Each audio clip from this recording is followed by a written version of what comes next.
जय हिंद दोस्तों, मैं मोहम्मद मतीन मॉडर्न क्लासेस की यूट्यूब चैनल पर आपका स्वागत है। दोस्तों, आज हम जो लेकर आए हैं वीडियो वो है ब्रह्मांड विज्ञान यानी ब्रह्मांड विज्ञान का पार्ट 2।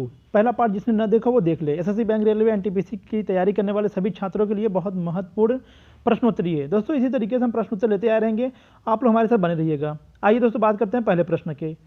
ग्रहों के टुकड़ों के छोटे समूह सीमित होते हैं और मंगल और बृहस्पति ग्रह की कक्षाओं के बीच घूमते हैं को कहा जाता है। क्या कहा जाता है दोस्तों? ए है उल्का, बी धूमकेतु, सी खगोलीय पिंड तथा डी क्षुद्र ग्रह। तो दोस्तों जो इसका आंसर होगा वो होगा क्षुद्र ग्रह यानी डी। तो दोस्तों इसमें हम देखते हैं ए उल्का क्या होता है। दोस्तों ये उल्का जो होते हैं ना दोस्तों, ये हमारे आकाशीय ऐसे पिंड हैं जो ग्रहों की श्रेणी में नहीं आते हैं तथा उन कुछ क्षुद्र ग्रह और जो उन खगोलीय पिंड होते हैं उनको क्या होता है वो टूट टूट कर अलग हो जाते हैं और हमारे धरती की तरफ आने लगते हैं। और धरती के जब हमारे वायुमंडल में पहुंचते हैं तो क्या होता है कि उसमें गैसें पाई जाती हैं। उन गैसों के कारण ये जलने लगती हैं, यानी वायुमंडल के घर्षण के कारण ये जलने लगती हैं, जलते हुए दिखाई देती हैं हमको। कभी कभी हम लोग रात के में देखते हैं कि एक तारा टूट रहा है, तो वो दोस्तों वो तारा नहीं होता है, वो होता है उल्का। ठीक है ना। अब दोस्तों बी की बात करते हैं धूमकेतु। ये धूमकेतु नहीं है दोस्तों, धूमकेतु को ही हम लोग पुच्छल तारा कहते हैं। यानी पुच्छल तारा वो पुच्छल तारा जो जिसका एक आकार पूंछ की तरह तथा दूसरा जो है सर की तरह बना हुआ रहता है, तो उसे हम पुच्छल तारा कहते हैं, जिसे टेल स्टार भी कहा जाता है। जैसे एक नाम ले लीजिए हेली पुच्छल तारा। सबसे बड़ा पुच्छल तारा कौन सा है? हेली है, जो 76 वर्ष बाद आकाश में दिखाई देता है। वर्ष 1986 में ये दिखाई दिया था। अब कब दिखाई देगा? 2062 में। और जब दिखाई दिया था वो 33वीं बार दिखाई दिया था, अब दिखाई देगा वो 34वीं बार दिखाई देगा दोस्तों। ठीक है ना। खगोलीय पिंड क्या होता है? आकाश में बहुत ढेर सारे गोलाकार पिंड हैं जिन्हें हम खगोलीय पिंड कहते हैं। बात करते हैं दोस्तों दूसरे प्रश्न की। ग्रहों के नियम का प्रतिपादन किसने किया था? तो दोस्तों जो ग्रहों के नियम का प्रतिपादन किया था वो किया था, किसने किया था? केपलर ने। प्रश्न नंबर तीसरा है दोस्तों, सबसे पहले किसने यह साबित किया था कि हमारी पृथ्वी और अन्य ग्रह घूर्णन करते हैं? दोस्तों कॉपरनिकस ने यह साबित किया था कि हमारी जो पृथ्वी है और अन्य ग्रह वो सब सूर्य की परिक्रमा करते हैं और अपनी अक्ष पर घूर्णन करते हैं। ठीक है दोस्तों, तो इसका आंसर होगा सी। प्रश्न नंबर 4 देखते हैं, निम्न में से किस ग्रह को लाल ग्रह के नाम से जाना जाता है? ए बुध ग्रह, बी शुक्र ग्रह, सी मंगल ग्रह तथा डी शनि ग्रह। तो आपको पता है दोस्तों इसमें जो मंगल ग्रह है उसे हम बोलते हैं लाल ग्रह। क्यों? क्योंकि इस पे जो है सबसे अधिक आयरन ऑक्साइड की मात्रा पाई जाती है और जिसमें भी आयरन ऑक्साइड की मात्रा पाई जाएगी वो दूर से देखने में क्या दिखाई देगा? लाल कलर का दिखाई देगा। इसीलिए इसे मंगल ग्रह कहा जाता है। दोस्तों मंगल ग्रह की बात कर लेते हैं तो सबसे ऊँची चोटी जो है मंगल ग्रह की वो उसका नाम क्या है? निक्स ओलंपिया। दोस्तों ये इतनी ऊँची है कि हमारे पृथ्वी की सबसे ऊंची चोटी माउंट एवरेस्ट से लगभग 3 गुना अधिक ऊंची है।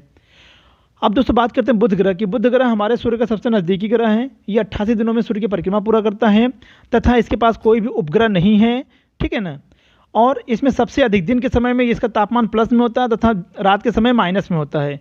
ठीक है। बात करते हैं शुक्र की। यह सुबह का तारा, सांझ का तारा, शुक्र और पृथ्वी की जुड़वा बहन, चमकता हुआ ग्रह और सबसे गर्म ग्रह। हमारे सौरमंडल का सबसे गर्म ग्रह कौन सा है? वो है शुक्र ग्रह। शनि की बात करते हैं तो सबसे अधिक जो इसके पास उपग्रह हैं इस समय वो शनि के पास हैं। टोटल उपग्रहों की संख्या कितनी है इसके पास? 82। आइए बात करते हैं दोस्तों पांचवें प्रश्न की। सूर्य की ऊर्जा का स्रोत क्या है? ए परमाणु संलयन, बी परमाणु विखंडन, C electromagnetic induction, D electromotive force. तो दोस्तों इसका जो आंसर होगा वो होगा ए परमाणु संलयन। नेपच्यून ग्रह की खोज द्वारा की गई थी, यानी किसके द्वारा की गई थी दोस्तों? नेपच्यून यानी वरुण ग्रह।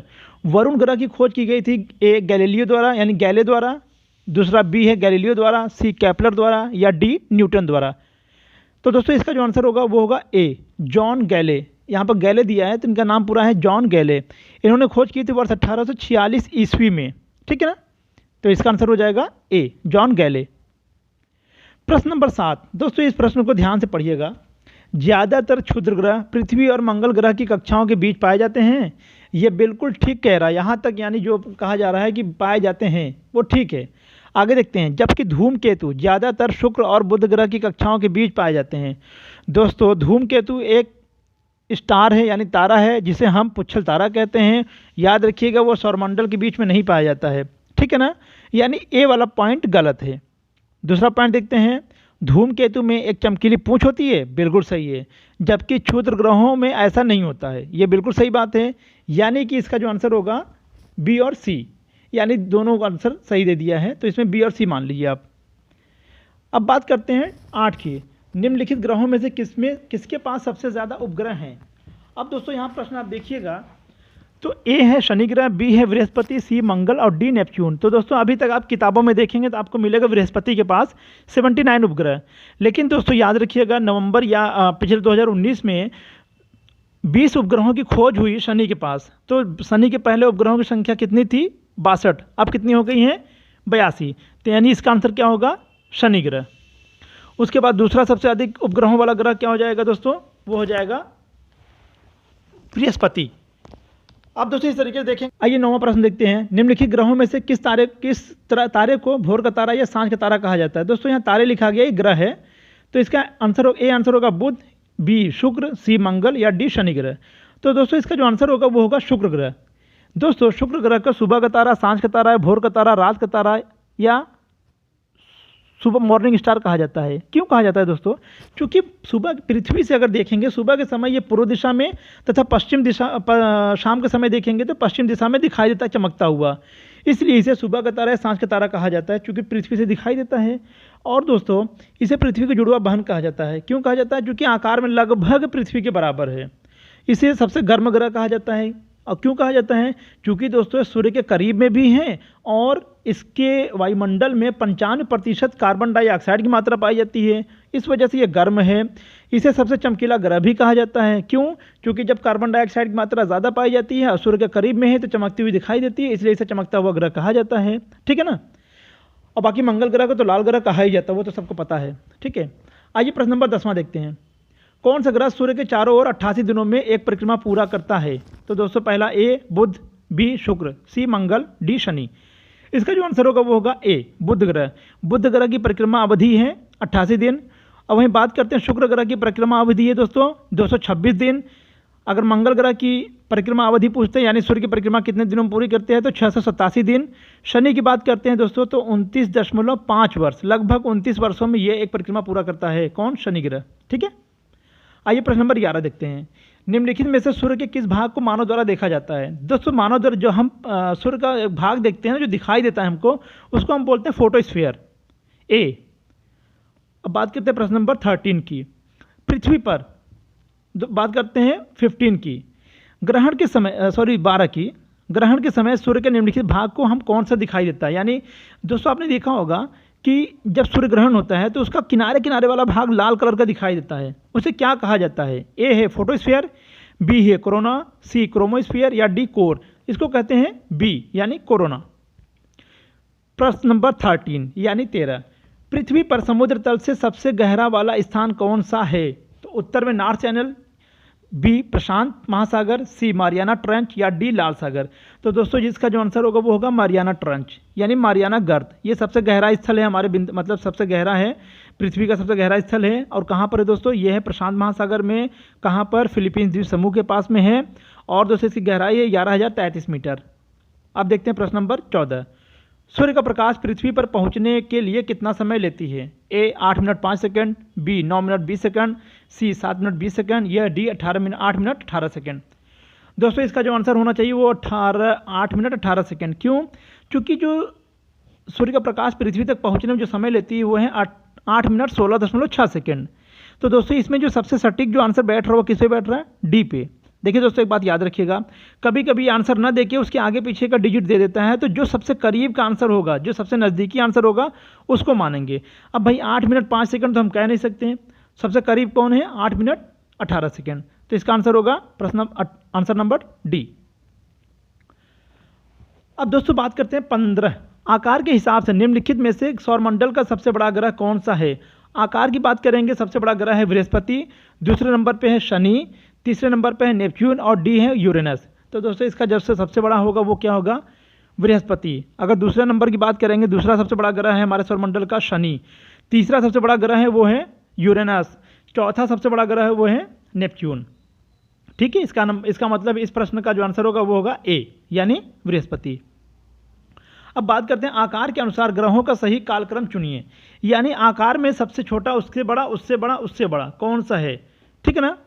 यह कालक्रम है, यानी आकार के अनुसार ग्रहों का सही कालक्रम चुनिए दोस्तों। तो बुध हो जाएगा सबसे छोटा, उसके बाद मंगल हो जाएगा, उसके बाद शुक्र हो जाएगा, उसके बाद पृथ्वी हो जाएगा। तो यानी 1 2 3 4, तो इसमें जो सबसे सटीक आंसर बैठ रहा है वो है सी, यानी 1 2 3 4। अब बात करते हैं सौरमंडल निम्नलिखित में से किस ग्रह के परिक्रमण काल सबसे कम है, यानी सबसे कम समय में कौन परिक्रमा करता है। वो है ए नेपच्यून, बी मंगल, सी बुध, डी वीनस। तो दोस्तों बात करते हैं नेपच्यून की, यानी नेपच्यून यानी कि वरुण ग्रह की। वरुण ग्रह जो परिक्रमा करता है दोस्तों वो करता है लगभग 164 वर्षों में, तो ये हो नहीं सकता। मंगल करता है 687 दिनों में, बुध करता है 88 दिनों में, और वहीं वीनस करता है 226 दिनों में। तो सबसे कम समय किसका है, 88 दिन, यानी बुध ग्रह की। अब बात करते हैं निम्नलिखित में जोवियन ग्रहों को ढूंढें, यानी जोवियन ग्रह कौन से हैं। मैं बता देता हूं दोस्तों, जोवियन ग्रह वह ग्रह हैं जिनके वायुमंडल में सबसे अधिक मतलब जो गैसीय हो, जिनमें स्थल न हो।